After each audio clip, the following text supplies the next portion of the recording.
gabinete. Ya nos encontramos en vivo con la activista en derechos humanos, profesora, escritora, periodista y excongresista Rocío Silva Santesteban. Rocío, gracias por acompañarnos esta noche en la edición central.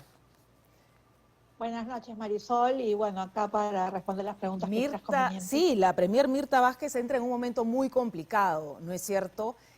¿Cuáles deberían de ser las primeras tareas de la presidenta del Consejo de Ministros? Bueno, la primera tarea de arranque es, por supuesto, consolidar el gabinete, ¿no? Eso es lo principal, consolidar el gabinete, y para eso lo que ella necesita también es consolidar la propia PCM. Ahí me parece que, llamar a los asesores correspondientes, y yo vería que hay dos frentes en estos momentos, ¿no? Por lo que ustedes también han informado ahorita. Un frente es el frente de los conflictos sociales, porque en estos momentos hay diversas situaciones. Hay una situación en la selva sobre el tema petrolero, si más no me equivoco, hay una estación que está tomada ya hace varios días. Está el tema del corredor minero, que también es un tema complejo, difícil, que no lo he podido solucionar, Guido Bellido, ¿no? Está también la situación en Espinar, digamos, no forma parte específicamente del corredor minero, pero también ahí han habido problemas en Antapacay, etcétera. Y bueno, yo creo que para eso tienes que tener a alguien verdaderamente con mucha experiencia en la vice de gobernanza, ¿no? Eso por un lado. Y por otro lado, bueno, conversar con las bancadas, eso es lo principal, ¿no? O sea, tiene que conversar definitivamente con la bancada de Perú Libre. Así es. Eso a mí me parece lo primero, ¿no? Lo primero es que ese es el primer frente, ¿no es cierto? Ese es el primer frente en el Congreso, ¿no? Porque la bancada de Perú Libre, escuchábamos hace unos días a Waldemar Cerrón decir que este gabinete pues había sido una traición, ¿no? Una traición para los votantes de Perú Libre. Entonces ahí va a tener, y hoy día el congresista Sea lo escuché diciendo que 5 o 6 congresistas votarían a favor de la confianza. Bueno, también he escuchado, por ejemplo, a Guillermo Bermejo, que es interesante, ¿no? Porque Guillermo Bermejo, digamos, tenía una posición bastante fuerte, ¿no? Dentro de la bancada. Él también conoce de cerca el movimiento de derechos humanos. Por eso él ha reconocido a Gisela Ortiz como una persona, digamos, del movimiento de derechos humanos, una persona que se le tiene mucho respeto dentro del ámbito de los derechos humanos. Y me parece que también Guillermo conoce a Mirta, porque Mirta Vázquez viene del movimiento de derechos humanos. Entonces yo sí creo que hay que hacer alianzas importantes, hay que conversar con todos. Ahora, pero bueno, especialmente conversar con, por ejemplo, el congresista Paredes y el congresista Quito, que son, digamos, los que están reacios, ¿no? Porque yo creo que hacer política es hablar con las personas, es ir, es encontrarse, es poner el rostro, es tratar de comunicar lo que se está pretendiendo hacer, ¿no? Ahora, y yo creo que hablando, Rocío, del congresista precisamente Bermejo, leí ahora una información, una crónica en realidad, del portal de noticias Sudaca, que hablaba sobre los últimos días de Guido Bellido, y justamente decía que el congresista Bermejo fue el que presionó para poner al ministro del Interior, ¿no es cierto? Que es uno de los ministros muy, pero muy cuestionados de este gabinete, Luis Barranzuela, que de todas maneras tiene un serio conflicto de intereses. Bueno, sí, eso yo lo he mencionado en otro espacio.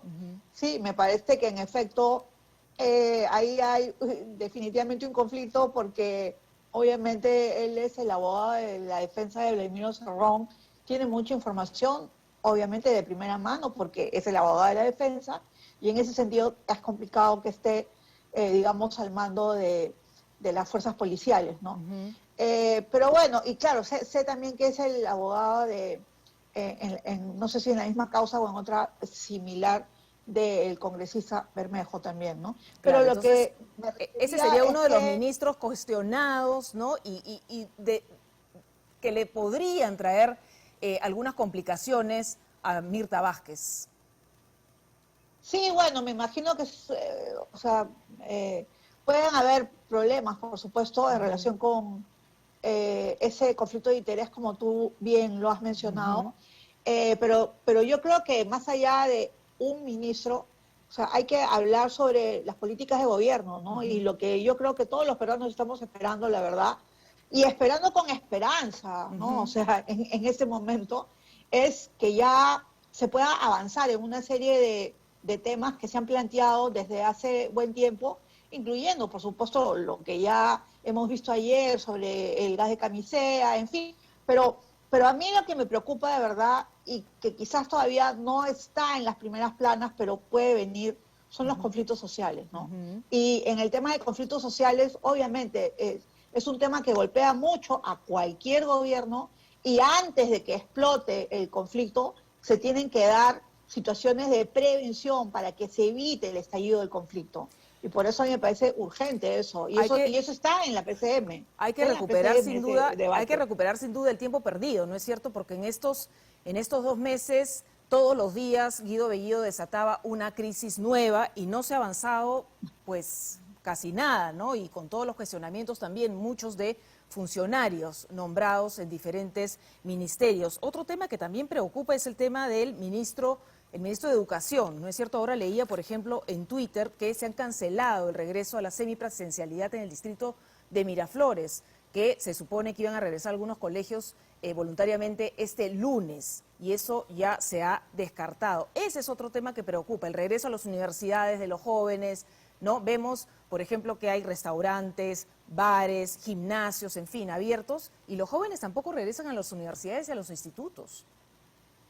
Sí, bueno, yo soy profesora universitaria y estoy dictando Sí, clases por Zoom. Acabo por de eso te dictar lo clases por pregunto, Zoom hace por un eso te lo rato. pregunto también, eso es necesario Y también. claro, sí, por supuesto, no es lo mismo, ¿no? No es lo mismo. Y eso que, digamos, o sea, bueno, yo enseño en universidades donde los alumnos todavía son bastante privilegiados porque tienen acceso a Internet, ¿no? Pero de todas maneras son alumnos que muchas veces estoy enseñando a personas que están en Nieva, que están en Ayacucho, que están en otros lugares y a veces no entra la conexión. Y estamos hablando digamos, como digo, estudiantes de beca 18, ¿no? Que tienen muchas posibilidades. ¿Y qué sucede pues con los niños que están, digamos, tomando clases, entre comillas, por WhatsApp o clases por el mismo esfuerzo que ha hecho el Ministerio de Educación Además, a través Rocío, de los medios? este nuevo ministro es muy cercano al FENATEP, ¿no es cierto? Y ahí también va a haber un conflicto con el SUTEP, definitivamente. Bueno, el conflicto con el SUTEP es un conflicto que, digamos, es el trasfondo y va a ser el trasfondo de toda la gestión, ¿no? Porque obviamente el presidente Pedro Castillo tiene una posición en relación con ese tema y él ha sido un dirigente que ha cuestionado al SUTEP, ¿no? Ahora, entiendo también de que el presidente Castillo es bastante práctico y bastante pragmático y en ese sentido se sienta a conversar con todos, ¿no? Y eso me parece importante. Eso es lo que hay que hacer, Ahora, ¿no? ¿por Eso qué es lo que hay que cambiaron hacer. al ministro de Educación, al ministro Cadillo, que ya estaba avanzando en el plan también de regreso a la semipresencialidad? Bueno, yo no sé exactamente, pero sé también que, bueno, también hubo varios problemas y denuncias, ¿no? Sobre el tema de acoso, de un funcionario, Arámbulo, en fin. Sí. Han habido diferentes situaciones, ¿no? Pero lo que aquí realmente preocupa es, digamos, que hay la urgencia en estos momentos de asentar el gabinete, de asentarlo, de poder establecer una articulación y poder trabajar en conjunto, poder Así es. trabajar en equipo, que eso es lo que se requiere urgentemente. O sea, no que Y un ministro esté por un lado y otro ministro por el otro. No, no, no. O sea, que lo que pasaba con Guido Bellido, ¿no? Que Guido Bellido decía una cosa, el ministro Franque decía otra, el ministro de Justicia también. Entonces, como dices, lo principal es empezar a trabajar y empezar a trabajar en conjunto, todo el gabinete. Gracias, Rocío, Silvia Santiesteban, por acompañarnos esta noche en 24 horas con todos estos alcances de lo que hemos conversado.